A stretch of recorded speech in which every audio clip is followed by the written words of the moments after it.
I forgot to record the first few steps of this repair, but let's go. The only truly relevant things that I forgot to record were the use of a tone hole file and just some general cleaning and prep. Right now I'm using 2400, 3200, and 4000 grit micromesh to remove any of the burrs that were left from using the file. This will leave a clean, flat surface for a new pad to be installed on and take out a lot of the headache that comes with leveling and seating a new pad. Now I'm using alcohol to break down the former pad adhesive and clean the key cup before I get to work.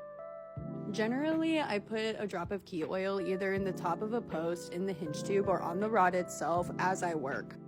Originally, when I started this video, I just wanted to show you guys some really cool padding stuff and some regulation stuff and, you know, just a little quick rundown of things, but this will become a horror story really quickly. This is part 1, and the videos were uploaded out of order, my bad, but we can do an entire deep dive on pad glue at some point.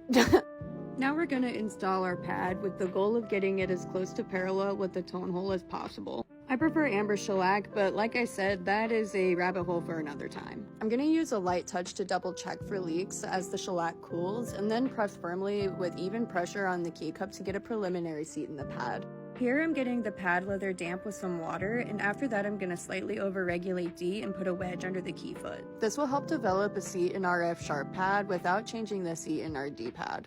Now that we have a nice seat in our pad, we're gonna assemble the entire right-hand stack. Normally the repair would continue on track from here, but things got a little rocky. Now I made my pad tucker when I was in trade school, and the solder point was honestly getting weak for a while because that is the side I use the most. But now we're gonna take a detour into some tool maintenance / repair and a little bit of soldering. I'm not gonna lie, I was pretty upset at this point just because I was halfway through a repair on a Friday at 2:30.